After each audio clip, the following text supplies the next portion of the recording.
இந்த இணையத்தின் மூலமாக இனிய சபை குடும்பத்தை சந்திப்பதில் நான் மிகுந்த மகிழ்ச்சி அடைகின்றேன்.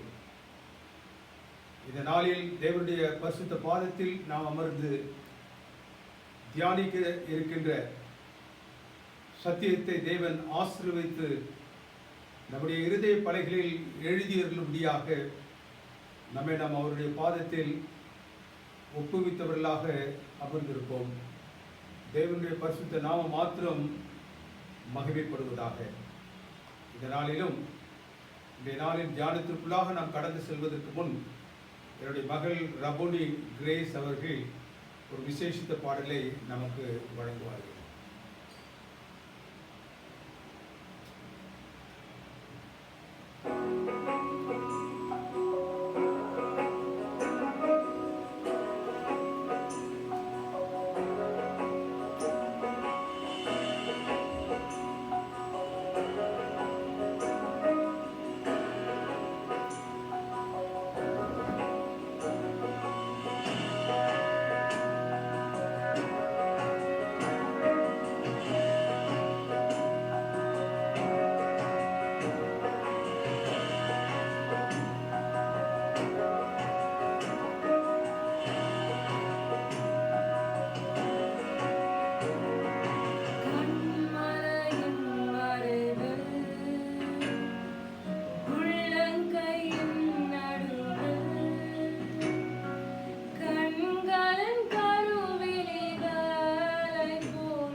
தேவனுடைய பரிசுத்த நாமம் மகிமைப்படுவதாக.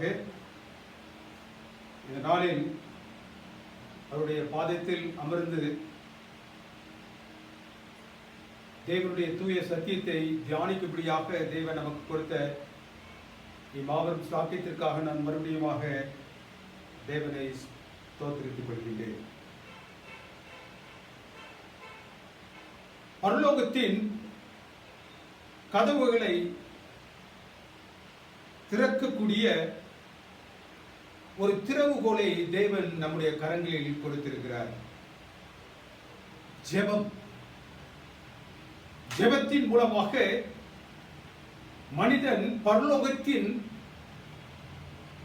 கதவுகளை திறப்பதற்கு ஒரு பெரும் ஸ்லாக்கியத்தை கொடுத்திருக்கின்றார். நாம் செய்யக்கூடிய ஜெபங்களில் 2 வகையான ஜெபங்கள் உண்டு. கேட்கப்படும் ஜெபம், கேட்கப்படாத ஜெபம். நம்முடைய ஜெபம் கேட்கப்படும் பொழுது தேவனுக்கு பிரியமானவர்களே, நமக்கும் தேவனுக்கும் உள்ள உறவு மிகவும் அதிகரிக்கின்றது. நம்முடைய ஜெபம் கேட்கப்படும் பொழுது நாம் தேவனில் வைத்திருக்கக்கூடிய அந்த விசுவாசம் விருத்தி அடைகின்றது. நம்முடைய ஜெபம் கேட்கப்படும் பொழுது நம்முடைய அனுபவங்கள் தேவனுடைய நாமத்தை என்னாலும் துதித்துக் கொண்டிருக்கக்கூடிய ஒரு நிலையில் காக்கப்படுகின்றது. ஜெபம் கேட்கப்படும் பொழுது இந்த அனுபவங்களை எல்லாம் பெறக்கூடிய நீங்களும் நானும் நம்முடைய ஜெபங்கள் கேட்கப்படாத ஒரு சூழ்நிலை காணப்படும் பொழுது, கேட்கப்படாத ஜெபங்கள் நம்முடைய வாழ்க்கையில் இருக்கும் பொழுது நாம் எப்படி இருக்கிறோம்? நம்முடைய கேட்கப்பட வேண்டிய நியாயமான ஜெபங்கள் தேவனுடைய சமூகத்தில் கேட்கப்படாமல், அதற்கு உத்தரவு சொல்லப்படாமல் இருக்கும் என்றால் விரக்தி. நம்முடைய வாழ்க்கையில் அவிசுவாசம் எவ்வளவு தூரத்திற்கு நம்மை நெருங்க முடியுமோ அவ்வளவு தூரத்திற்கு நெருங்கும். ஒரு விதமான வெறுப்பு தட்டும். தேவனோடு நமக்கு இருக்கக்கூடிய அந்த ஐக்கியத்தில் எங்கு விரிசல் விழுந்து விடுமோ என்ற ஒரு ஐயம் ஏற்படும். தேவனுக்கு பிரியமானவர்களே, கேட்கப்பட்ட ஜெபங்களுக்கு நாம் பிரசங்கங்களை கேட்டு இருக்கின்றோம், பல அனுபவங்களை நாம் கேட்டு இருக்கின்றோம், பல சாட்சிகளை தேவனுடைய பிள்ளைகள் பகிர்ந்து கொள்வதை நாம் கேட்டு இருக்கின்றோம். நம்முடைய ஜெபங்கள் கேட்கப்படவில்லை என்றால், when our prayers are not heard and responded, what will be of our spiritual condition? ஆவிக்குரிய நிலையில் நம்முடைய ஜெபங்கள் கேட்கப்படவில்லையே என்று சோர்ந்து போகும் பொழுது நம்முடைய நிலை எப்படிப்பட்டதாக இருக்கும்? ஒரு அனுபவத்தை தேவனுடைய சமூகத்தில் இன்று நாம் அமர்ந்து கற்க இருக்கின்றோம். நம்முடைய ஜெபங்கள் கேட்கப்படாத பொழுது, நம்முடைய ஜெபங்கள் தாமதப்பட்டுக் கொண்டிருக்கும் பொழுது நாம் என்ன செய்ய வேண்டும்? What should be of our response? கர்த்தராகிய இயேசு கிறிஸ்து இந்த உலகத்தில் தன்னுடைய ஊழிய காலத்தில் 3.5 வருடத்தில் அவர் எங்கெல்லாம் சுற்றித் திரிய முடியுமோ, யாரையெல்லாம் பார்க்க முடியுமோ அவர்களை எல்லாம் பார்ப்பதற்காக அவர் எல்லா இடங்களுக்கும் சுற்றித் திரிந்தார். அவருடைய வாழ்க்கையில் மிகவும் அவர் நேசிக்கக்கூடிய, அவருடைய ஊழிய அனுபவத்தில் தான் மிகவும் அன்பு பாராட்டக்கூடிய ஒரு குடும்பம் இருந்தது. அவர் அநேக குடும்பங்களை, ஏன் எல்லோரையும் அவர் நேசிக்கக்கூடியவர். இந்த குறிப்பிட்ட குடும்பம் அவருடைய வாழ்க்கையில் அவருடைய ஊழிய அனுபவத்தில் ஒரு விசேஷ இடத்தை பெற்றிருந்தது. அந்த குடும்பம் பெத்தானியாவில் இருந்தது. இது பெத்தானியாவில் இருந்து ஒரு 2 மைல்களுக்கு அப்பால் இருக்கக்கூடிய பெரியா என்று சொல்லக்கூடிய இடத்துல கர்த்தராகிய இயேசு கிறிஸ்து தன்னுடைய ஊழியத்தை செய்து கொண்டிருந்தார். அவர் தன்னுடைய ஊழியத்தை செய்து கொண்டிருக்கக்கூடிய அந்த நேரத்தில் ஒரு மெசேஜ், டெலிகிராபிக் மெசேஜ், என்ன message? He whom thou lovest is sick. நீர் நேசிக்கக்கூடியவர், உன்னோடு நேசமாக பழகின ஒருவன் வியாதியாய் கிடக்கின்றான். He is sick. எங்கிருந்து வருகின்றது இந்த செய்தி? தான் நேசிக்கக்கூடிய, தேவனுக்கு பிரியமானவர்களே, தான் மிகவும் நேசிக்கக்கூடிய ஒரு குடும்பத்திலிருந்து வருகின்றது. அந்த குடும்பத்தில் 3 பேர் உண்டு. ஒருவன் மரியாள். தேவனுக்கு பிரியமானவர்களே, இந்த மரியாள் எவ்வளவு தூரத்திற்கு கர்த்தராகிய இயேசு கிறிஸ்துவை நேசித்தாள். இந்த வேதத்தின் பகுதி என்ன சொல்லுகின்றது? அவள் தன்னுடைய வருமானம், தன்னுடைய பணம் தன்னுடைய பெட்டியில் இருப்பதை காட்டிலும் அவற்றை எடுத்து அதில் ஒரு விலையுயர்ந்த ஒரு தைலத்தை வாங்கி அதை கர்த்தராகிய இயேசு கிறிஸ்துவின் பாதத்தண்டையில ஊற்றி தன்னுடைய கேசத்தினால் துடைத்து தன்னுடைய அன்பை தெரிவித்துக் கொள்ள வேண்டும், தன்னுடைய அன்பை அவரோடு பகிர்ந்து கொள்ள வேண்டும் என்று தன்னுடைய வாழ்நாளில் ஒரு பெரிய நிகழ்வுக்காக காத்திருந்தாலே அந்த மரியாளுடைய இல்லத்திலிருந்து வந்தது அந்த செய்தி.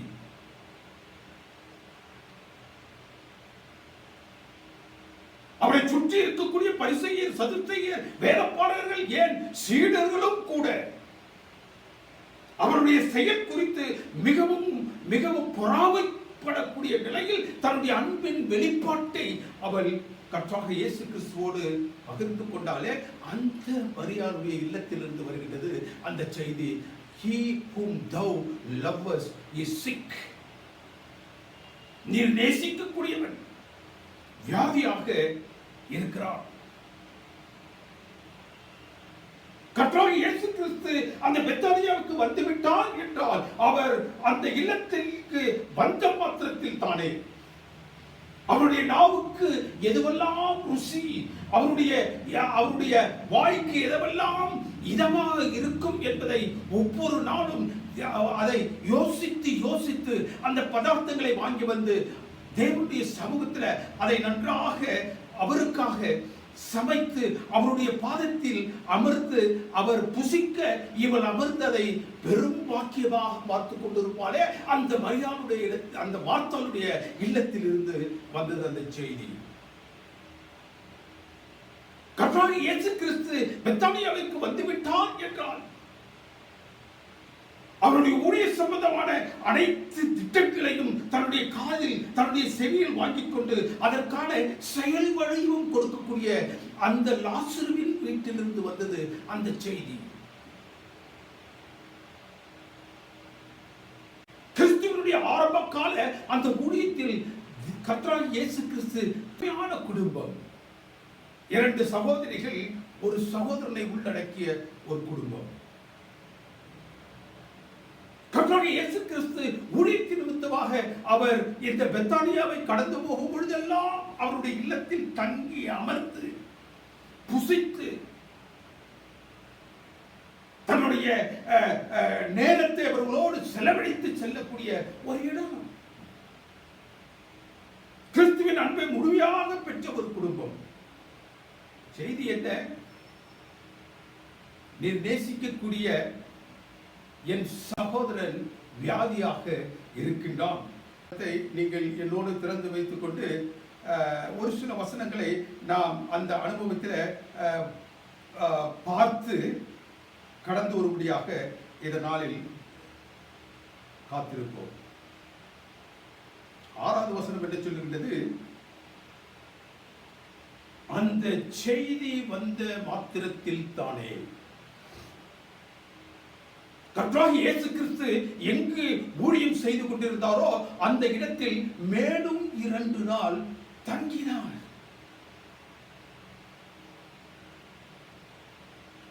ஏழாவது வசனம் என்ன சொல்லுகின்றது? மறுபடியும் அவர் சீடர்களை நோக்கி என்ன சொல்லுகின்றார்? நாம் இப்பொழுது யூதேயாவிற்கு போவோம், வாருங்கள்.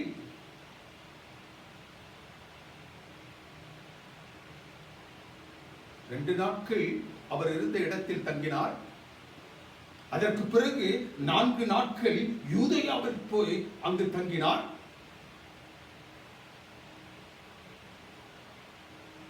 அவர் தன்னுடைய ஊழியத்தில் வியாதியஸ்தர்களை நீங்கள் அவர்களுக்காக ஜெபியுங்கள், மரண இல்லங்களுக்கு செல்லுங்கள், அவர்களோடு தேவனுடைய அன்பை பகிர்ந்து கொள்ளுங்கள் என்றெல்லாம் போதித்த இந்த கர்த்தராகிய இயேசு கிறிஸ்து இங்கு மரிக்கும்படியாக அல்லது வியாதியில் மோசமான நிலையில் இருக்கக்கூடிய அந்த லாசருவினுடைய இல்லத்திற்கு, மார்த்தாள் மரியாளுடைய இல்லத்திற்கு வரவில்லை.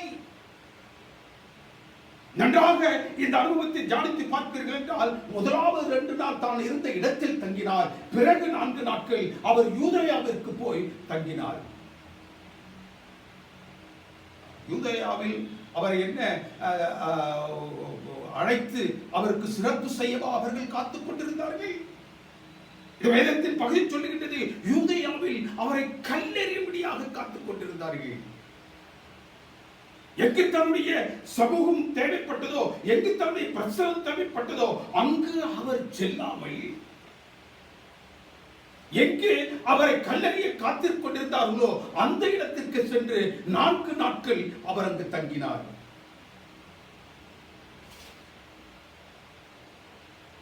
யோசித்து பார்ப்போம், மார்த்தாள் மரியாளுடைய நிலை எப்படிப்பட்டது என்று. ஒரு அழகிய குடும்பம், கர்த்தராகிய இயேசு கிறிஸ்துவினுடைய கரத்தில் இருக்கக்கூடிய அந்த சத்தியத்தை தேவனுடைய திருக்கரத்தில் இருந்து பெற்ற ஒரு குடும்பம், புதிய சத்தியத்தை தழுவிய ஒரு குடும்பம், ஆச்சாரமாக வாழ்ந்து கொண்டிருக்கக்கூடிய யூதர்களுக்கு மத்தியிலே வாழ்ந்து கொண்டிருக்கக்கூடிய ஒரு குடும்பம். அந்த குடும்பத்தில் ஒரே சகோதரன், அன்பு செலுத்த வேண்டும் என்றாலும் அந்த சகோதரன் தான். அந்த குடும்பத்திற்கு பாதுகாப்பை பாராட்ட வேண்டும் என்றாலும் அந்த சகோதரன் தான். அந்த குடும்பத்திற்காக வருமானத்தை ஈட்ட வேண்டும் என்றாலும் அவன் தான். The only man at home. அவன் வியாதியைப்பட்டிருக்கின்றான்.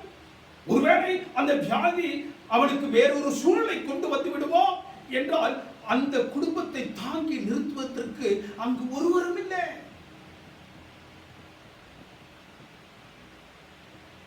தேவனுக்கு பிரியமானவர்களே, இவர்கள் வாழ்ந்து கொண்டிருந்த அந்த சமுதாயத்தில்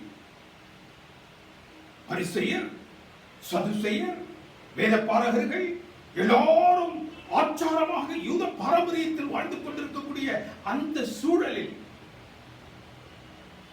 அநேக இடங்களில் இருந்து எங்கெல்லாம் இவனுடைய செய்தி பகிர்ந்து கொள்ளப்பட்டதோ அங்கெல்லாம் இருந்து அந்த யூத குலத்தை சார்ந்த அனைவரும் வந்து சேர்ந்தார்கள்.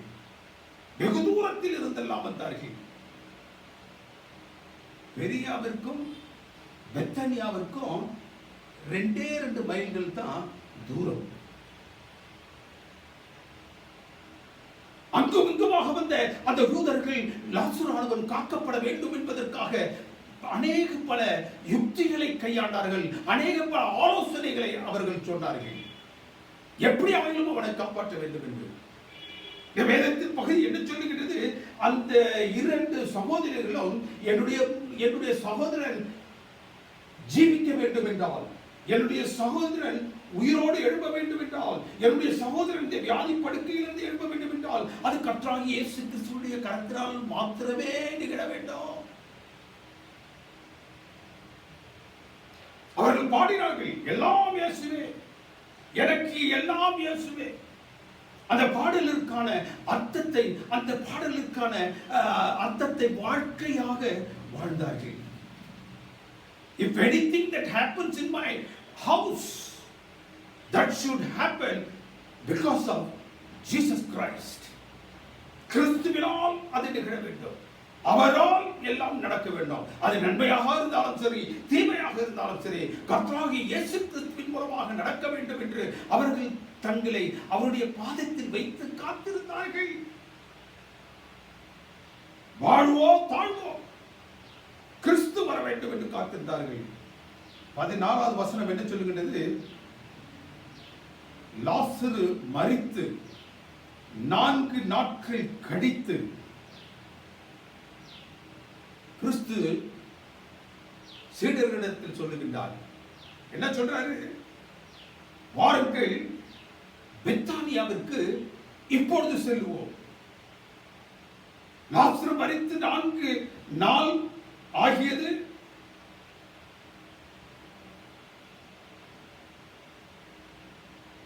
அவன் வியாதியாய் இருக்கின்றான் என்று கேள்விப்பட்டு 2 நாட்கள் அவர் இருந்த இடத்திலேயே தங்கினார்.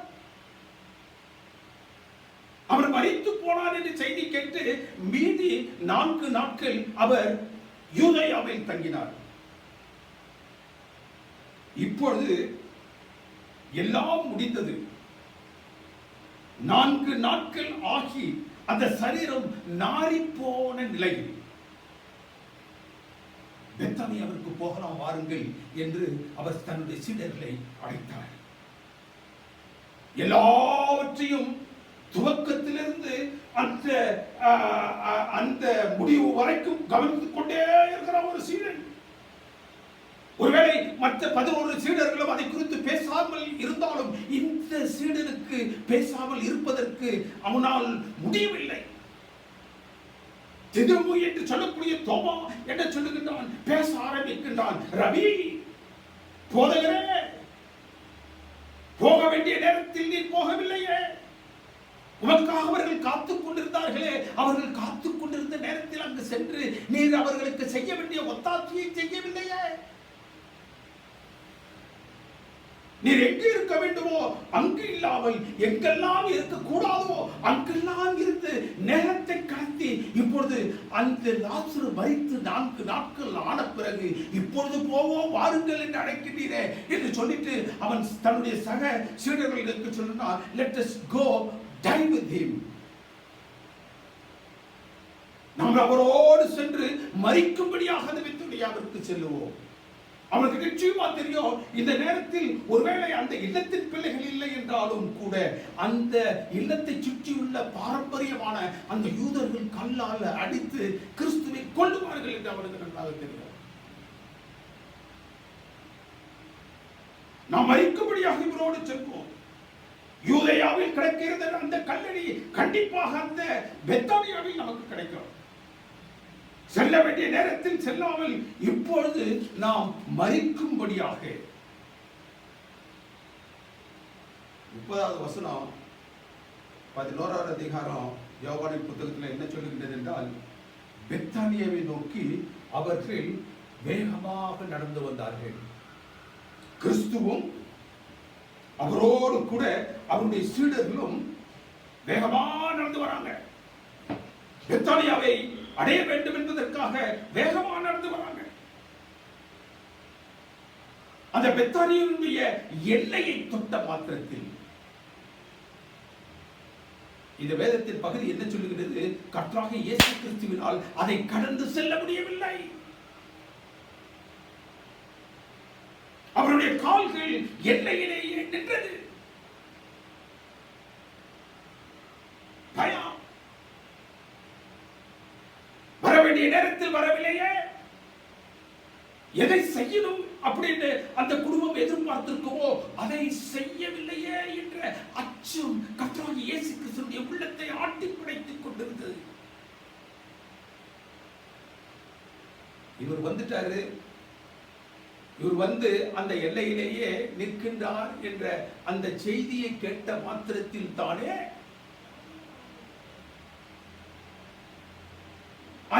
அந்த இல்லத்தில் இருக்கக்கூடிய மாத்தானவள் ஓடி வருகிறார்.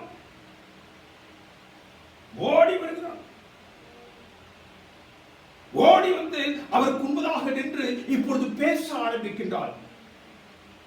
என்ன பேசுகின்றாள்? நீர் இங்கு இருந்தீர் ஆனால், if thou hadst been here, நீர் இங்கு இருந்தீர் ஆனால் என்னுடைய சகோதரன் மரித்திருக்க மாட்டான். வேதத்தின் அனுபவத்தை பார்த்தீர்கள் என்றால், லாசருவானவன் மரித்து 4 நாட்கள் ஆகி அவனுடைய சரீரம் நாற்றமெடுத்த நிலையில் கல்லறையில் கிடக்கிறது. அவள் அவனை குறித்து பேசவில்லை. கர்த்தராகிய இயேசு கிறிஸ்துவினுடைய பாதத்தண்டையில் அவள் வந்து என்ன சொல்றார்? நீர் இருந்தீர் ஆனால், if thou had been here, நீர் இருந்தீர் ஆனால் அவன் மரிச்சிருக்க மாட்டான். தேவனுக்கு பிரியமானவர்களே, அவள் அவனை குறித்து பேசாமல், மரித்தவனை குறித்து பேசாமல், இங்கு உயிர்த்தெழுதலின் அந்த நம்பிக்கையை குறித்து அவள் பேசிக் கொண்டிருக்கின்றாள். கர்த்தராகிய இயேசு கிறிஸ்து இருக்கக்கூடிய இடத்தில் மரணம் சம்பவிக்க முடியாது என்பதை சத்தியத்தை குறித்து அவள் பேசிக் கொண்டிருக்கின்றாள். மரித்த லாசருவை குறித்து அவள் பேசவில்லை.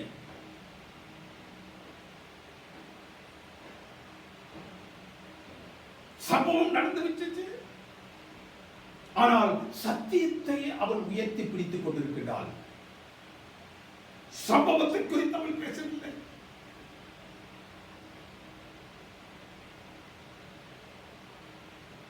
தேவனுக்கு பிரியமானவர்களே, அவரை திட்டாமல், அவர் மீது சாடாமல், அவர் மீது தன்னுடைய வெறுப்புணர்ச்சியை ஊற்றாமல், தன்னுடைய மரித்த சகோதரனை பற்றி அவர் பேசாமல் சத்தியத்தை பற்றி பேசுகின்றார். எங்கெல்லாம் கர்த்தராகிய இயேசு கிறிஸ்து இருக்கின்றாரோ அங்கு மரணம் சம்பவிப்பதில்லை.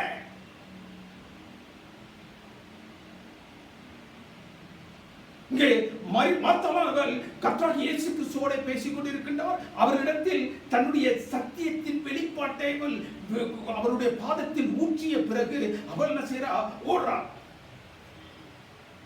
அவள் தன்னுடைய இல்லத்திற்கு போய் சேர்வதற்கு முன்னதாக மரியாள் அங்கிருந்து கிளம்பி வருகின்றாள்.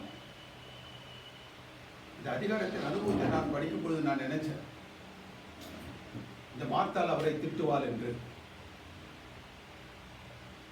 அவர் திட்டல.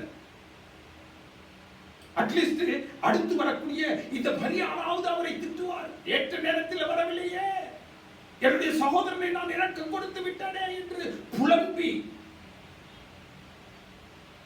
எப்படியெல்லாம் மனிதன் மரணத்தின் போது புலம்புவானோ அந்த புலம்பலை அவருக்கு முன்பதாக அவள் கொட்டி அவளை திட்டுவாள் என்று நினைத்த இந்த மரியாள் வந்து ஒரு படி மேலே, மார்த்தாளுக்கு ஒரு படி மேலே சென்று அவருடைய பாதங்களில் சாஷ்டாங்கமாக விழுந்து இப்பொழுது என்ன சொல்லுகின்றார்? if thou hadst been, நீர் இருந்தீர் என்றால் என்னுடைய சகோதரன் மரித்திருக்க மாட்டார். the same truth என்ற அந்த மார்த்தாளானவள் தேவனுடைய பாதத்தில் கர்த்தராகிய இயேசு கிறிஸ்துவிடத்தில் சொன்னாலோ அதே சத்தியம், அதே நம்பிக்கை இந்த மார்த்தாள் தன்னுடைய இல்லத்திற்கு போகும் பொழுது இந்த மார்த்தாளும் மரியாளும் சந்தித்துக் கொள்ளவில்லை. இவர் ஒரு வழியாக சென்றால், இவள் மறுவழியாக வருகின்றாள். ஆனால் அந்த இருவருடைய மனசுதான் ஒன்றே ஒன்று இருந்துச்சு, ஒரே சத்தியம். அது என்ன சத்தியம் என்றால், கர்த்தராகிய இயேசு கிறிஸ்து இருக்கக்கூடிய இடத்தில் மரணம் சம்பவிக்க முடியாது. ஒரே சத்தியம். தேவனுக்கு பிரியமானவர்களே, இந்த சத்தியத்தை உடைய உயிர்த்தெழுதலின் நம்பிக்கையுடைய தேவனுடைய பிள்ளைகள் எங்கிருந்தாலும் சரி, அமெரிக்க தேசத்தில் இருந்தாலும் சரி, ஆப்பிரிக்க கண்டத்தில் இருந்தாலும் சரி, இந்தியாவில் இருந்தாலும் சரி, அவர்கள் இருக்கக்கூடிய இடம் அல்ல, அவர்கள் ஆங்காங்கு சிதறி கிடைக்கக்கூடிய இடங்கள் அல்ல. சத்தியம் ஒன்றாக அவர்களை இணைக்கின்றது. ஒரே தேவன், ஒரே ஞானஸ்தானம், ஒரே விசுவாசம், ஒரே தேவனையும் ஒரே ஞானஸ்தானத்தையும் ஒரே விசுவாசத்தையும் உடைய யாராக இருந்தாலும் சரி, அவர்கள் எங்கிருந்தாலும் சரி, அவருடைய உள்ளத்தில் எல்லாம் ஒரே சத்தியம் தான் இருக்கும். எதற்காக அவர்கள் எதிர்பார்த்து கொண்டிருந்தார்களோ அப்பொழுது வராத கிறிஸ்துவுக்கு முன்பதாக தங்களுடைய அந்த இருதயத்தில் ஆழ பதிந்திருந்த சத்தியத்தை வெளியில் கொண்டு வந்தார்கள். எல்லாம் எதிர்க்க when they were witnessing, people were around them. கிறிஸ்துவோடு அவர்கள் சம்பாஷித்துக் கொண்டிருப்பதை அவரை சுற்றி உள்ள அநேகர் பார்த்துக் கொண்டிருந்தார்கள். இயேசு நினைச்சு பார்க்கிறார், எப்பேற்பட்ட விசுவாசம், எப்பேற்பட்ட விசுவாசிகள் இவர்கள். பரிகாசங்களுக்கும் பரிகாசிகளுக்கும் நடுவிலே வாழ்ந்து கொண்டிருக்கின்றார்களே. கர்த்தராகிய இயேசு கிறிஸ்து வராததை குறித்து அநேகர் எள்ளி நடையாடிக் கொண்டிருந்தார்கள். அவருடைய பரிகாசங்களுக்கு மத்தியில அந்த சகோதரிகள் இருவரோ கர்த்தராகிய இயேசு கிறிஸ்து தம்முடைய இருதயத்தில் விதைத்த அந்த சத்தியத்தை மாத்திரம்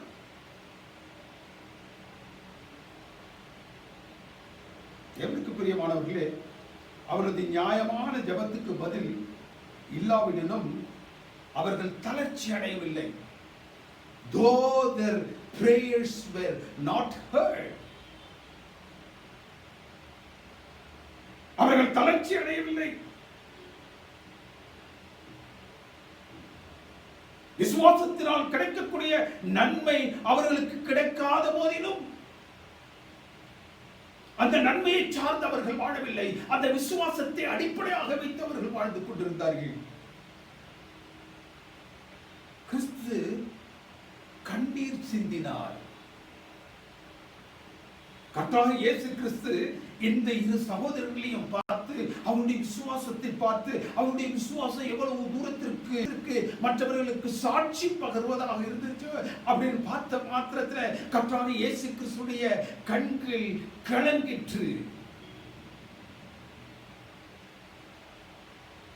அவருடைய கரங்களில் ஆடி கடவும் பொழுது கூட அவர் என்ன செய்யவில்லை, கண்ணீர் சிந்தவில்லை. It was so excruciating pain, but he never cried. He never wept.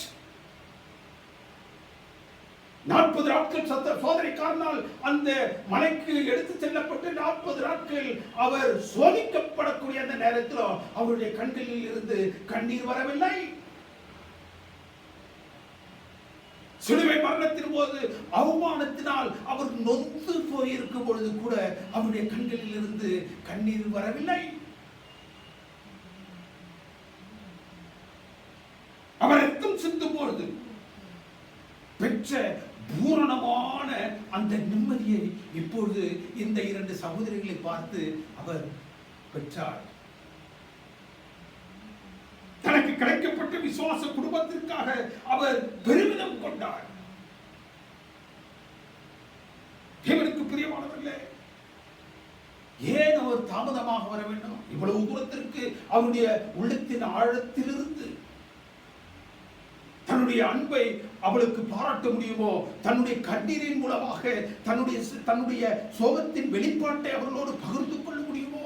அவ்வளவு தூரத்திற்கு செய்யக்கூடிய கர்த்தராகிய இயேசு கிறிஸ்து ஏன் சரியான நேரத்தில் வந்து அந்த அந்த லாசருவை அவர் எழுப்பவில்லை?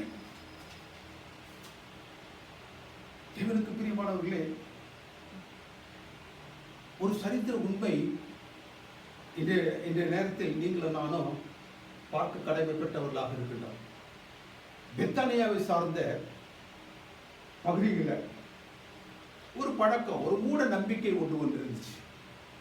அது என்னவென்றால், ஒரு மனிதன் இறந்து விட்டால் அந்த மனிதனை ஒரு சீலையில் சுற்றி அவருடைய நெற்றிப் பொட்டுகளில் மூலிகைகளை அவர்கள் கட்டி வாசனாதி திரவியின் மூலமாக அந்த முழு உடலையும் அவர்கள் பதப்படுத்தி அவருடைய அந்த கல்லறையில் கொண்டு வைத்து விடுவார்கள். அவருடைய மூட நம்பிக்கை என்னவென்றால், அவர்கள் நெற்றின் பொற்றில் வைத்திருக்கக்கூடிய அந்த மூலிகை நிமித்தமாக, அவருடைய உடலில் பூசப்பட்டிருக்கக்கூடிய அந்த வாசனாதி திரவியங்களின் மூலமாக, அவருடைய மூட நம்பிக்கை என்று சொல்லிட்டு 4 நாட்களுக்குள்ளாக ஒரு மனிதன் என்ன செய்வான், உயிர் பெற்று எழுப்பி வருவான் என்ற ஒரு மூட நம்பிக்கை பெத்தானியா அடுத்த இடத்துல பரவி இருந்துச்சு. அந்த 4 நாட்களுக்குள்ளாக அந்த அந்த தனக்கு பிரியமான அந்த சிநேகிதனை அவர் எழுப்பியிருப்பார் என்றால், தேவனுடைய நாமம் மகிமைப்படுவதற்கு பதிலாக அவருடைய மூட நம்பிக்கை பலன் பெற்றிருக்கும். அக்காலத்தில் அந்த மூட நம்பிக்கையை அவர் ஸ்திரப்படுத்தக் கூடாது என்பதற்காக தேவனுக்கு பிரியமானவர்களே 4 நாட்கள் மிகவும் தன்னுடைய மனதில் வேதனைகளை சுமந்து அவர் என்ன செய்றாரு, தன்னை கட்டுப்படுத்திக் கொண்டு, எப்பொழுது பெத்தானியாவில் இருந்து ஒரு செய்தி, உன்னுடைய நீர் சிநேகிக்கக்கூடிய அந்த லாசரு வியாதியாய் கிடக்கின்றான் என்று அவர் கேள்விப்பட்டாரோ, அப்பொழுதிலிருந்து அவருடைய கண்களில் கண்ணீர் வந்து கொண்டுதான் இருந்துச்சு. He was shedding tears right from there. 6 நாட்கள் அளவோ அவர் தன்னுடைய வேதனைகளை உள்ளடக்கிக் கொண்டிருந்தார். ஏன் என்றால், இந்த மூட நம்பிக்கைக்குள்ளாக அவர்கள் கடந்து சென்று விடக்கூடாது.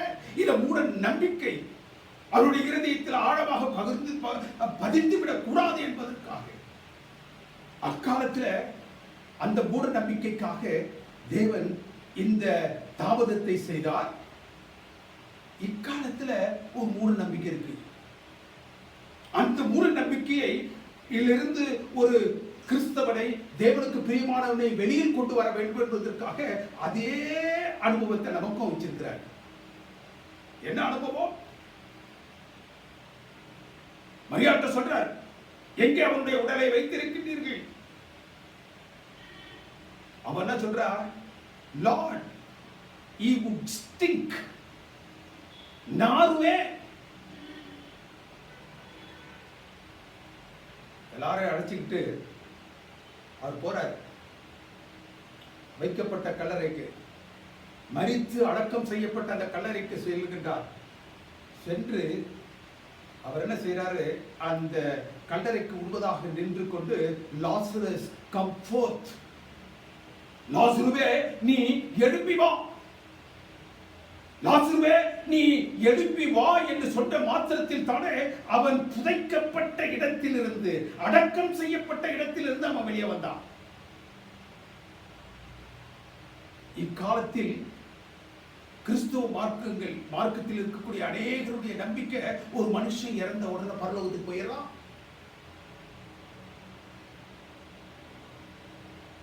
ஒரு மனிதன் இறந்த மாத்திரத்தில் அவன் பரலோகத்தின் தூதர்களோடு தூதராக இருக்கின்றான். அங்கு போய் ஆபிரகாமினுடைய மடியில் உட்கார்ந்துகிறான். அநேக தப்பான மூட நம்பிக்கைகள் இன்றைக்கு கிறிஸ்தவ உலகத்தை ஆட்டி படைத்துக் கொண்டிருக்கின்றது. அதற்கு உத்தரவு சொல்வதற்காக தேவன் இந்த அருமையான அனுபவத்தை நமக்கு வைத்திருக்கிறாரு. இங்கு என்ன சொல்கிறார், கர்த்தராகிய இயேசு கிறிஸ்து, லாசருவே நீ எழுப்பி வா என்று சொன்ன மாத்திரத்தில் தானே அவன் அடக்கம் செய்யப்பட்ட இடத்திலிருந்து எழுப்பி வந்தான். பரலோகத்திலிருந்து இறங்கி வரலவன், தூதர்களில் இருந்து அவன் இறங்கி வரல.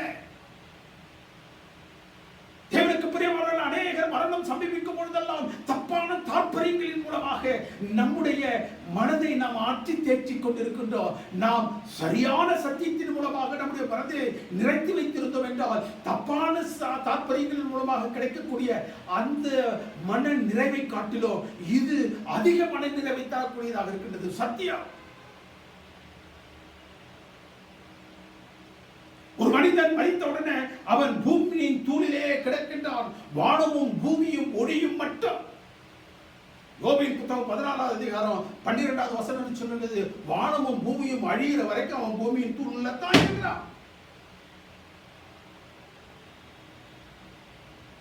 ஒரு மனிதன் மரித்த பிறகு அவர் என்ன செய்கின்றான், கர்த்ததாவே ஆரவாரத்தோடும் பிரதான தூதருடைய சத்தத்தோடும் பரத்திலிருந்து விண்ணிலிருந்து மண்ணிற்கு அவர் திரும்பி வரும் பொழுது கிறிஸ்துவுக்குள் மரித்தவர்கள் முதலாவது எழுந்திருப்பார்கள்.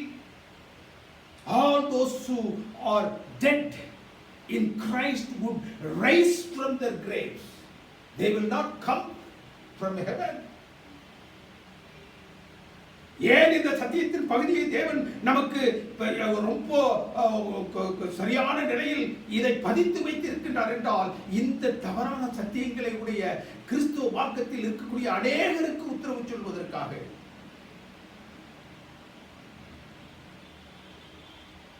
அக்காலத்தில் அவர்களுக்கு அந்த மூட நம்பிக்கையில் இருந்து வெளியில் கொண்டு வருவதற்காக செய்தார். இக்காலத்தில் ஒரு மனிதன் மரித்த பிறகு அவனுடைய நிலை என்ன என்பதை கிறிஸ்து உலகம் தவறாக புரிந்து கொண்டிருக்கின்றது. தவறான நிலையிலே இந்த வேதத்தில் இருந்து அது அறிந்து கொண்டிருக்கின்றது என்பதை காட்டுவதற்காக தேவன் இந்த அனுபவத்தை நமக்கு பதிவு செய்து வைத்திருக்கின்றார்.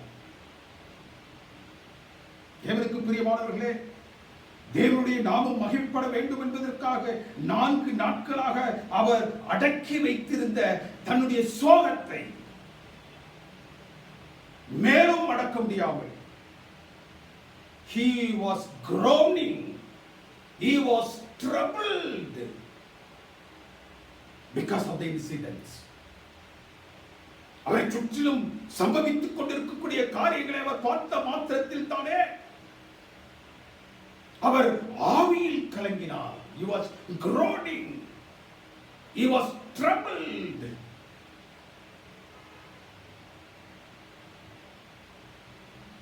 கிறிஸ்து கண்ணீர் சிந்தினார். கிறிஸ்து கண்ணீர் சிந்தினார். தேவனுக்கு பிரியமானவர்களே,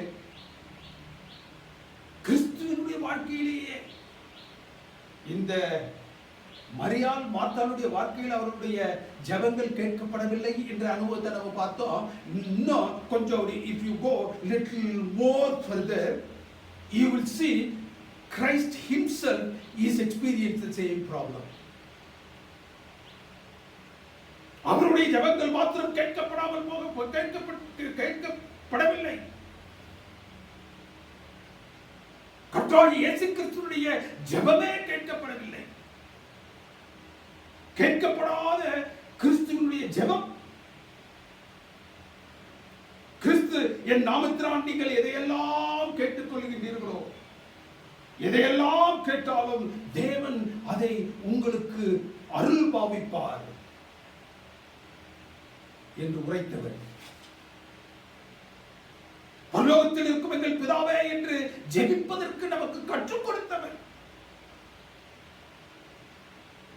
அந்த கர்த்தராகிய இயேசு கிறிஸ்துவின் ஜெபம் என்ன செய்யப்படல? கேட்கப்படவில்லை. கேட்கப்படவில்லை.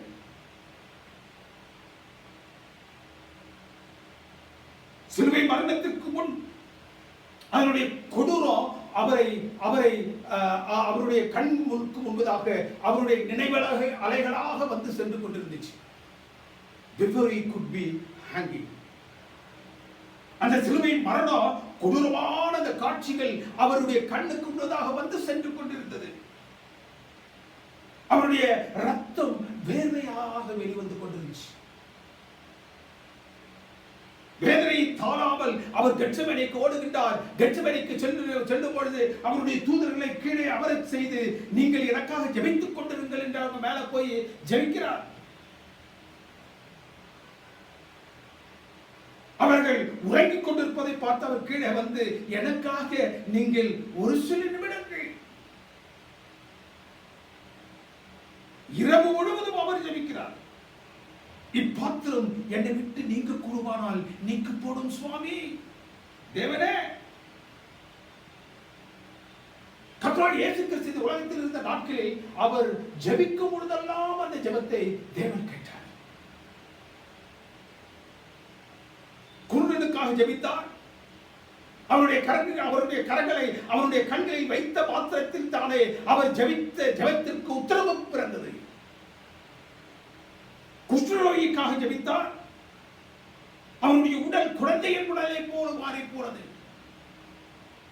முடவனுக்காக ஜெபித்தால் அவன் துள்ளி குதித்து ஓடும் அளவிற்கு தேவன் அவருடைய அந்த ஜெபத்தை கேட்டார். சப்பானி. ஏன்? மரித்த உடலுக்கு முன்னதாக அவர் ஜெபித்த மாத்திரத்தில் தானே அந்த மரித்த உடலுக்கு ஜீவனை பரலோகம் கொடுத்தது. உடனே பதில் வந்தது. அவர் ஜெபித்த ஜெபங்களுக்கெல்லாம் உடனுக்குடன் பதில். பெரும்பாலுள்ள ஸ்திரீயினிடத்த இவர் போய் ஒன்றும் செய்யல, இவர் போய் தொடல, அவள் அவரை தொட்ட மாத்திரத்தில் தானே, அவருடைய வஸ்திரத்தின் துணிக்கையை தொட்ட மாத்திரத்தில் தானே இவரிலிருந்து இவரை அறியாமல் ஒரு வல்லமை புறப்பட்டு அவளை சென்றடைந்து அவள் அங்கு சுஸ்தமானார். அவ்வளவு தூரத்திற்கு பரலோகம் அவருடைய ஜெபத்தை கேட்டது.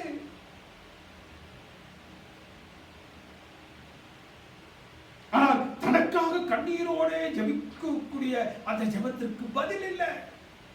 இரவு முழுவதும் ஜெபிக்கிறார். இரவு முழுவதும் அவர்கள் உறங்கிக் கொண்டிருக்கிறார்கள். இவர் பாடுகளோடு ஜபித்துக் கொண்டிருக்கின்றார். தேவனுடைய பரிசுத்த நாமத்திற்கு ஸ்தோத்திரம், தேவனுடைய பரிசுத்த நாமத்திற்கு துதி கன மகிமை உண்டாவதாக. ஏனென்றால் கர்த்தராகிய இயேசு கிறிஸ்துவின் ஜெபம் கேட்கப்படவில்லை என்பதற்காக. ஒருவேளை கர்த்தராகிய இயேசு கிறிஸ்துவின் ஜெபம் கேட்கப்பட்டிருந்தால், அவர் ஜெபித்த மாத்திரத்தில் தானே பரலோகத்தின் பதில் அவருக்கு கிடைக்கப்பட்டிருந்தால், இன்றைக்கு உலகத்தை தனக்கு முன் தனக்கு பின் என்று பிரிக்கக்கூடிய ஒரு சரித்திர நாயகராக கர்த்தராகிய இயேசு கிறிஸ்துவை நீங்களும் நாமும் பெற்றுக்க முடியாது. You would have been a mythical hero like Rama, Lakshmana and Krishna. இன்றைக்கு அநேக காப்பியங்கள் இருக்கு. அந்த காப்பியங்களின் தலைவர்களாக இருக்கக்கூடிய அந்த ராமன் லட்சுமணனை போன்றவர்களை போன்றுதான் இவரும் இருந்திருப்பார். ஒரு சரித்திர நாயகனாக கர்த்தராகிய இயேசு கிறிஸ்து உலகத்தில் இருந்தாரா? அவருடைய சரித்திரம் நம்முடைய சரித்திரத்தை இரண்டாக பிரிக்கிறது. அவருக்கு முன் அவருக்கு பின் என்று. ஒருவேளை கர்த்தராகிய இயேசு கிறிஸ்துவினுடைய அந்த ஜெபத்தை கேட்டு அவர் அந்த சிலுவை மரணத்திற்கு தன்னை ஒப்புக் கொடுக்காமல் இருந்திருப்பார் என்றால், தேவனுக்கு பிரியமானவர்களே, சரித்திர நாயகனாக கர்த்தராகிய இயேசு கிறிஸ்துவை நீங்களும் நானும் பெற்றுக்க முடியாது.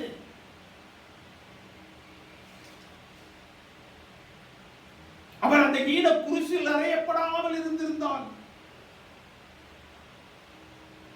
ரட்சிப்பின் நாயகனாக இன்றைக்கு கர்த்தராகிய இயேசு கிறிஸ்து நமக்கு முன்பதாக நிற்க முடியாது.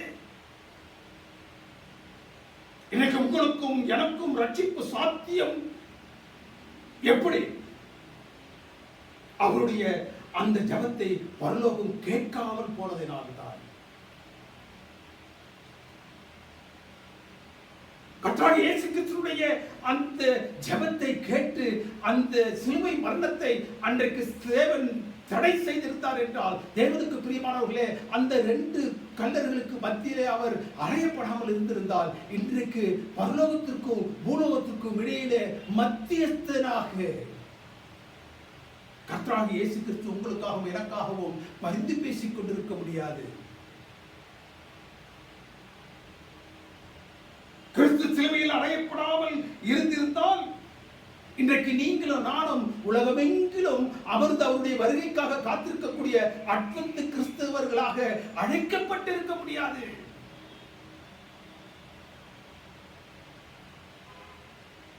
தேவனுக்கு பிரியமானவர்களே, நாம் நியாயமானது, நாம் ஜெபம் கேட்கப்பட வேண்டியது என்று நினைக்கக்கூடிய ஜெபமும் உங்களுக்கும் எனக்கும் கேட்கப்படவில்லையா?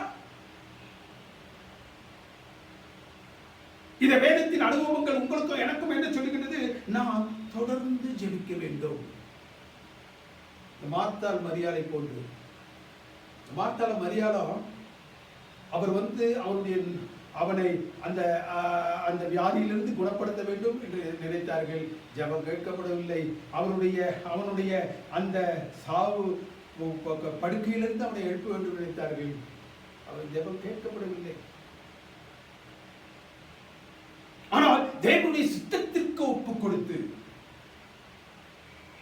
அவருடைய தீர்மானத்தை தன்னுடைய தீர்மானமாக பாவித்து அவர்கள் அந்த ஜெபத்திலே தொடர்ந்து காத்திருந்தார்கள். அந்த சத்தியத்திலே அவர்கள் தொடர்ந்து தங்களை காத்து கொண்டு வைத்திருந்தார்கள். நம்முடைய ஜெபம் கேட்கப்படவில்லையா? நாம் மார்த்தாளையும் மரியாதையும் போன்று தொடர்ந்து ஜெபிக்கக்கூடிய அனுபவத்தை பெற்றவர்களாக, அந்த நிலையை உறுதி செய்து கொள்வர்களாக நீங்களும் நானும் இருப்போம் என்றால், தேவன் 2 ஆசீர்வாதங்களை உங்களுக்கு எனக்கு வைத்திருக்கின்றார்.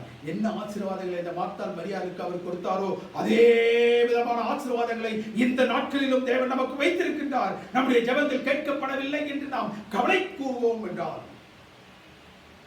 நம்முடைய கேட்கப்படாத ஜெபங்களுக்காக நாம் மருள விடாமல் அவருடைய பாதத்தில் அவரை நாம் இறுக பற்றிக் கொண்டு தொடர்ந்து அவருடைய சத்தியத்திலும் அவருடைய விசுவாசத்திலும் நம்மை காத்து கொண்டு வந்தால் 2 ஆசீர்வாதங்கள்.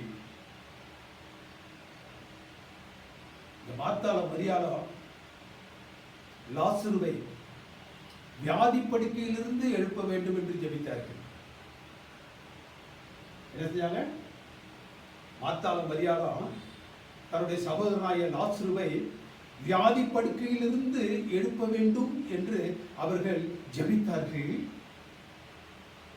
அவர்களுக்கு அந்த தொடர்ந்து ஜெபிக்கக்கூடிய அனுபவம், அந்த பக்குவம் அவங்களுக்கு இருந்ததுனால தேவன் இயற்கையின் நியதியை மீறி அவர்களை ஆசீர்வதித்தார். எப்படி? வியாதி படுக்கையிலிருந்து எழுப்பப்பட வேண்டிய அந்த லாசருவை, நோவு படுக்கையிலிருந்து எழுப்பப்பட வேண்டிய அந்த லாசருவை கர்த்தராகிய இயேசு கிறிஸ்து 6 நாட்கள் கழித்து என்ன செய்தார்? அவனை அந்த நோவு படுக்கையில் இருந்தல்ல, சாவு படுக்கையில் இருந்து அவனை எழுப்பினார்.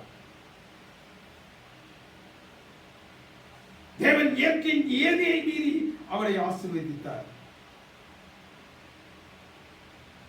தொடர்ந்து அனுபவத்தை, ஜெபிக்கக்கூடிய அனுபவத்தை, நம்முடைய ஜெபங்கள் கேட்கப்படவில்லையே என்று சோர்ந்து போகாமல் தொடர்ந்து ஜெபிக்கக்கூடிய அந்த அனுபவத்தை நீங்களும் நானும் பெற்றவர்களாக இருப்போம் என்றால், தேவனுக்கு பிரியமானவர்களே, நோவு படுக்கையில் இருந்தல்ல, சாவு படுக்கையில் இருந்து எழுப்புவதற்கு தேவன் வல்லமை உள்ளவராக உங்களுக்கும் எனக்கும் அவர் காணப்படுகின்றார். நோவு படுக்கையில் இருந்து எழுப்புவதற்கு இன்னைக்கு அநேக மருத்துவ மனைகள் உண்டு. நோவு படுக்கையிலிருந்து எழுப்புவதற்கு, ஒரு மனுஷனை சாவு படுக்கையிலிருந்து எழுப்புவதற்கு இந்த உலகத்தில் வேற எங்க இல்லை. தேவனுக்கு பிரியமானவர்களே, நம்முடைய ஜெபங்கள் கேட்கப்படவில்லை என்றாலும் தொடர்ந்து ஜெபிக்கக்கூடிய அனுபவத்தை நீங்களும் நானும் பெற்றவர்களாக இருப்போம் என்றால், அந்த ஜெபங்கள் என்ன செய்யுமா?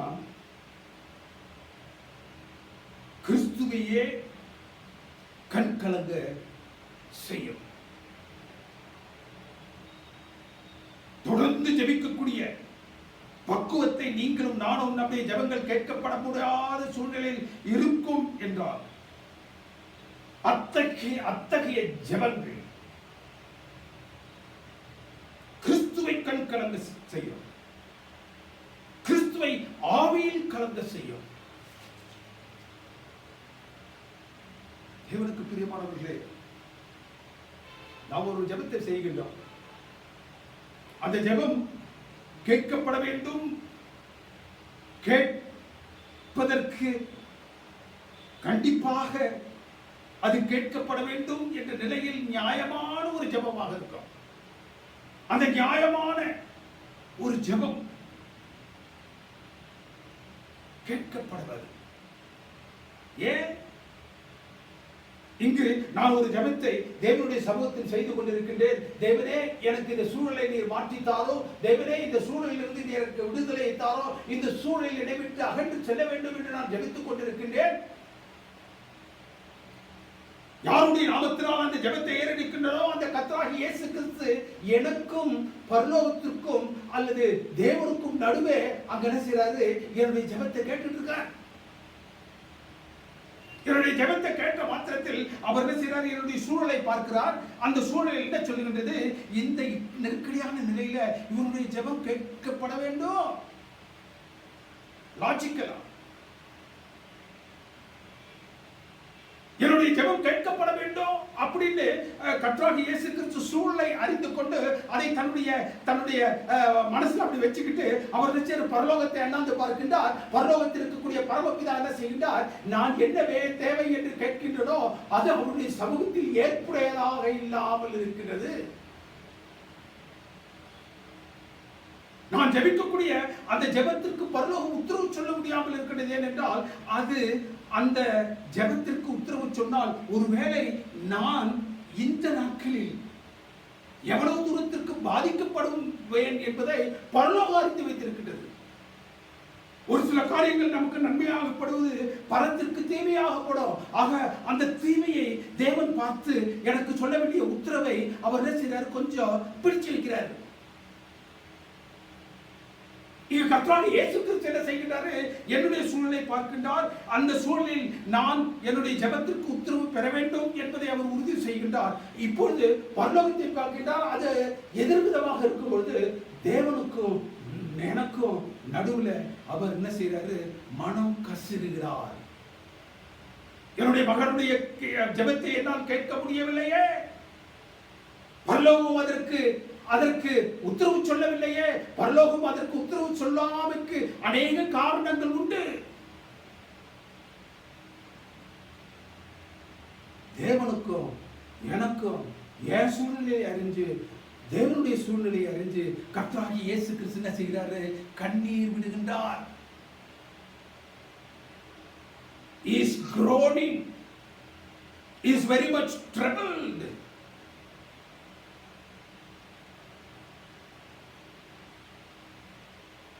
தேவனுக்கு பிரியமானவர்களே, அவர் வியாகுலப்படுகின்றார். எனக்கும் தேவனுக்கும் நடுவில் இருந்துகிட்டு என்னுடைய ஜெபத்தை கேட்க முடியவில்லையே என்று, என்னுடைய ஜெபத்திற்கு பரலோகத்தின் பதில் வேறமாக இருக்கின்றதே என்பதை அறிந்த கர்த்தராகிய இயேசு கிறிஸ்து என்ன செய்கின்றார்? எனக்கும் தேவனுக்கும் நடுவிலே நின்று அவர் கண்ணீர் சிந்துகின்றார். தேவனுக்கு பிரியமானவர்களே, கிறிஸ்துவையே ஒன்று கண்ணீர் சிந்த வைக்கும் என்றால், தேவனுக்கு பிரியமானவர்களே, நமக்கு உத்தரவு வராத ஜெபங்கள், பரலோகத்திலிருந்து உத்தரவு வரவில்லையே என்று நினைச்சீங்கன்னாக்கா அந்த ஜெபங்கள் கர்த்தராகிய இயேசு கிறிஸ்துவினுடைய கண்களில் இருந்து தாரை தாரையாக கண்ணீரை சுரக்கக்கூடிய ஒன்றாக அமைகின்றது. அவ்வளவு தூரத்திற்கு அது வல்லமையான ஒன்று, ஆயுதம்.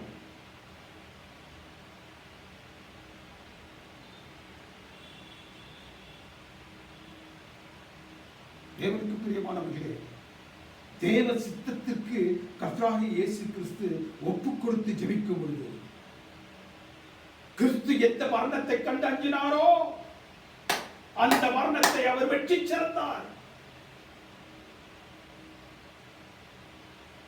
இன்று வரை மரணத்தை வெற்றி சிறந்தவர் இந்த உலகத்தில் பிறக்கல. தேவனுடைய சித்தத்திற்கு ஒப்பு கொடுத்து ஜெபிக்கும் பொழுது தேவனுக்கு பிரியமானவர்களே, இந்த உலகத்தில் செய்ய முடியாத ஒன்றை தேவன் செய்கிறார். மரணத்தின் மீதான வெற்றியை அவர் மாத்திரமல்ல, அவரை விசுவாசிக்கக்கூடிய எல்லாருக்கும் தரார்.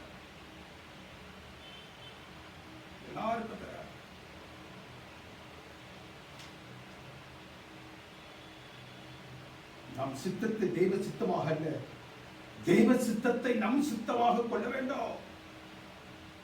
தேவனுக்கு பிரியமானவர்களே, உங்களுடைய ஜெபமும் என்னுடைய ஜெபமும் கேட்கப்படவில்லையா? Praise the Lord.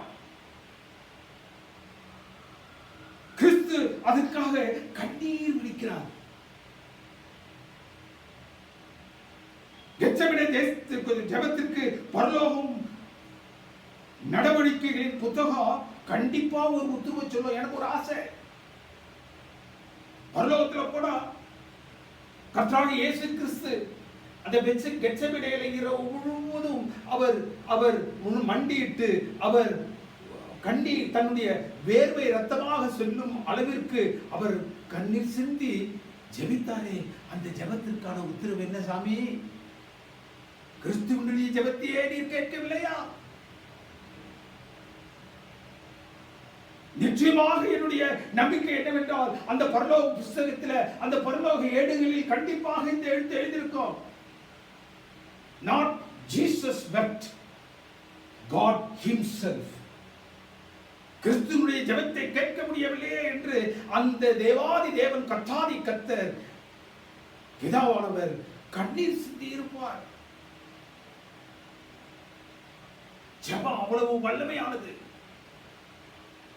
ஜெபம் பரலோகத்தை திறக்கக்கூடியது மாத்திரமல்ல, பரலோகத்தினுடைய தேவனுடைய கண்களிலே திறக்கக்கூடியது, அவருடைய இருதயத்தை திறக்கக்கூடியது.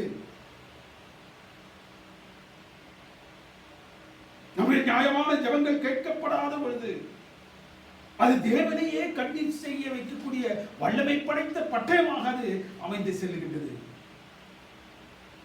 தேவனுக்கு பிரியமான தேவனுடைய ஜனமே, நம்முடைய நியாயமான ஜெபங்கள் கேட்கப்படவில்லையா? பல வருடங்களாக பல காரியங்களுக்காக நாம் ஜெபித்துக் கொண்டே இருப்போம். இந்நாள் வரைக்கும் அந்த ஜெபங்கள் கேட்கப்படாத ஒரு நிலையவே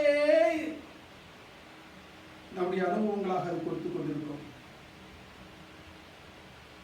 ஒன்று மாத்திரம் நீங்கள் நினைத்துக் கொள்ளுங்கள், நம்முடைய ஜெபம் கேட்கப்படவில்லை என்றால் நமக்காக கிறிஸ்து இன்னும் தேவனோடு வழக்காடி கொண்டிருக்கின்றார் என்று நினைத்துக் கொள்ளுங்கள்.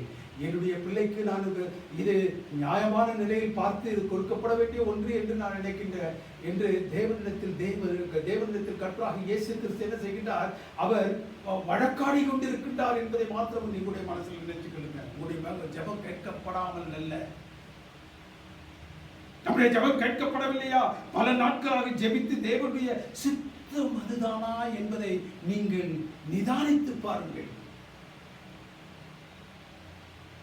நம்முடைய ஜெபம் கேட்கப்படாமைக்கு இன்னொரு காரணம், அது தேவனுடைய சித்தமா என்பதை நாம் பார்க்காமல் ஜெபித்துக் கொண்டிருப்பது. அவசியமான நியாயமான நீண்ட நாட்களாக ஜெபித்த ஜெபம் கேட்கப்படவில்லையா? தொடர்ந்து ஜெபியுங்கள். Continue to pray. தேவ சித்தத்திற்கு ஒப்பு கொடுத்து ஜெபியுங்கள். Give yourself for the will of God to be done in your life. தேவனுடைய சித்தம் நிறைவேற வேண்டும் உங்களுடைய வாழ்க்கையில் என்று ஜெபியுங்கள்.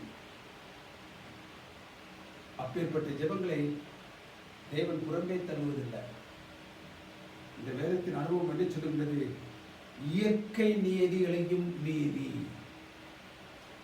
இந்த ஜெபத்திற்கு மாத்திரம்தான் இந்த வல்லமை உண்டு. ஜெபத்திற்கு மாத்திரம்தான் இயற்கையின் நியதிகளை எல்லாம் மீறி நமக்கு உத்தரவு வரக்கூடிய ஒரு அனுபவம் இந்த ஜெபத்திற்கு மாத்திரம்தான் உண்டு. மரணத்தை ஜெயிக்கும்படியான உத்தரவை தேவன் நமக்கு தருவார். மார்த்தாலும் மரியாளும் நோவு படுக்கையிலிருந்து அவனை எழுப்பும்படியாக ஜெபித்தார்கள். தொடர்ந்து ஜெபித்தார்கள். தன்னுடைய இருதயங்களில் கர்த்தராகிய இயேசு கிறிஸ்து கற்பித்த அந்த நித்தியத்தை குறித்து தாங்கியவர்களாக, சத்தியத்தை தன்னுடைய இருதயங்களில் ஏந்தியவர்களாக அவர்கள் தொடர்ந்து ஜெபித்தார்கள். அவன் மரித்த பிறகு கிறிஸ்து லாசருவை அந்த நோவு படுக்கையில் இருந்தல்ல, அவருடைய சாவு படுக்கையில் இருந்து எழுப்பினார். தேவ திட்டத்தை அறிந்த கிறிஸ்து நம்மையும் பார்க்கிறார், நம்முடைய சூழ்நிலை பார்க்கிறார், அவசியத்தை பார்க்கிறார். இவற்றை எல்லாம் பார்த்து ரெண்டு முனைகளையும் பார்க்கிறார். தேவனையும் பார்க்கிறார், நம்மளையும் பார்க்கிறார். நாம் செய்யக்கூடிய அந்த ஜெபங்களுக்கு உத்தரவு இன்னைக்கும் வரலன்னு நினைக்கிறீங்களா? தேவனுக்கு பிரியமானவர்களே, கர்த்தராகிய இயேசு கிறிஸ்து உங்களுக்காக எனக்காக தேவனிடத்தில் வழக்காடி கொண்டிருக்கின்றார் என்பதை மாத்திரம் நீங்கள் நினைத்துக் கொள்ளுங்கள். ஜெபம் அவ்வளவு வல்லமை படைத்தது என்பதனை உங்களுடைய இருதயத்தில் நீங்கள் வைத்துக் கொள்ளுங்கள். அத்தகைய ஜெபம், உறுதியான ஜெபங்கள் கேட்கப்படவில்லை என்று நினைத்திருக்கின்றார். பரலோகத்திற்கு அதற்கான காரணம் உண்டு என்பதனை நீங்கள் நினைத்துக் கொள்ளுங்கள். ஆனால் தேவன் கேட்பார். அவர் கேட்கும் பொழுது நோவு படுக்கை அல்ல, சாவு படுக்கையிலிருந்து நம்ம எழுப்பக்கூடிய அளவிற்கு அவர் வல்லமையாக செயல்படுவார் என்பதை மாத்திரம் உங்களுக்கு மனதில் கொள்ளுங்கள். பதிலுண்டா? பதிலுண்டா? ஜெபித்து உனக்கு பதில் உண்டா? பதில் வாரா ஜெபம் உண்டானால் பதறாதே, உனக்கு பதில் உண்டு. தேவன் தாமே ஒவ்வொருவரையும் ஆசீர்வதித்து வழிநடத்துவதாக. அனைவரும் தலையை தாழ்த்தி இறையர்களுக்காக இருந்திருப்போம். எங்களை அன்பாக நேசித்து வழிநடத்தும் பரிசுத்தமிக்க பரம்பிதாவே, தர்மையான தேவனுடைய வார்த்தைகளுக்காக நாங்கள் உண்மை ஸ்தோத்திரிக்கின்றோம் சுவாமி. எங்களுடைய வாழ்க்கையில் நாங்கள் ஜெபிக்கும் கிறிஸ்தவர்களாக நீர் அழைத்திருக்கின்றீர். எங்களுடைய வாழ்க்கையில் நாங்கள் ஜெபிக்கும் பொழுது எங்கள் அன்பின் தெய்வம் தாமே அந்த ஜெபத்திற்கு உத்தரவு இல்லாமல் நாங்கள் அங்குமிங்குமாக அலையும் பொழுது எங்களுடைய நிலைப்பாடு எப்படி இருக்க வேண்டும் என்பதற்கு ஒரு அருமையான வேதத்தின் பகுதியை இந்த நாளில் நீர் ஆசீர்வதித்து எங்களுக்கு தந்தமைக்காக உங்களுக்கு நன்றி செலுத்துகிறோம். எங்களுடைய ஜெபங்கள் கேட்கப்படாத ஒரு நிலையில் இருக்கும் என்றால் நாங்கள் தொடர்ந்து ஜெபிக்கவும் எங்களுடைய விசுவாசத்தை தொடர்ந்து நாங்கள் காத்துக்கொள்வதற்கும் இந்த நாளில் கற்றுக்கொள்வதற்கு எங்களுக்கு பலனை தாரும். எங்களுடைய ஜெபம் கேட்கப்படவில்லை என்ற ஒரு நிலை இருக்கும் என்றால் எங்களுடைய ஜெபங்கள் தேவனுடைய சித்தத்திற்கு உகந்ததாக இருக்கின்றதா என்பதை நாங்கள் உய்த்து ஆராய்ந்து பார்ப்பதற்கு எங்களுக்கு இன்னொரு விசை உங்களுடைய கிருபைகளை எங்களுக்கு பாராட்டியறோம் சுவாமி. தர்மையான சத்தியத்தை உலகமெங்கிலும் இருந்து கேட்டுக்கொண்டிருக்கக்கூடிய ஒவ்வொரு விசுவாச குடும்பங்களையும் உடைய பாத்தில் வைக்கின்றோம். ஒவ்வொருவரையும் நீர் ஆசீர்வதித்து தரணும். ஜெபத்தின் வல்லமையை ஒவ்வொருவரும் பெற்றுக்கொள்வதற்கு இரக்கம் செய்தரணும் சுவாமி. கேட்கப்படாத ஜெபங்கள் பரலோகத்தை அசைக்கின்றது. கேட்கப்படாத ஜெபங்கள் கர்த்தராகிய இயேசு கிறிஸ்துவினுடைய கண்களிலிருந்து மாத்திரமல்ல பிதாவினுடைய கண்களிலிருந்தும் கண்ணீரை எங்களுக்காக வருஷிக்க செய்யக்கூடிய வல்லமை படைத்ததாக இருக்கின்றது என்பதை உணர்ந்து ஜெப ஜீவியத்தில் நாங்கள் உண்மை அதிகமாக நெருங்கி ஜீவிக்க எங்கள் அன்பின் தேவனுடைய ஜெப வாழ்க்கையை நீர் எங்களுக்கு ஆசீர்வதித்து ஜெப வாழ்க்கையை நீர் எங்களுக்கு உறுதி செய்து எங்களை இந்த நாட்களில் கடந்து செல்வதற்கு பலன் தரும்படியாக கிறிஸ்துவின் இனிய நாமத்தினால் மிகுந்த தாழ்மையோடு ஜெபிக்கின்றோம் எங்கள் பரிசுத்தமிக்க பரமபிதாவே. ஆமென். நம்முடைய கர்த்தராகிய இயேசு கிறிஸ்துவினுடைய கிருபையும் பிதாவுடைய அன்பும் பரிசுத்த ஆவியானவருடைய அன்பும் ஐக்கியம் சிநேகமும் நம் அனைவரோடும் விசேஷமாக இந்த செய்தியை அங்காங்கு உலகமெங்கிலும் இருந்து கேட்டுக்கொண்டிருக்கக்கூடிய அன்பான விசுவாச குடும்பத்தின் ஒவ்வொரு அங்கங்களோடும் இன்றும் என்றும் சதா காலங்களிலும் இருப்பதாக.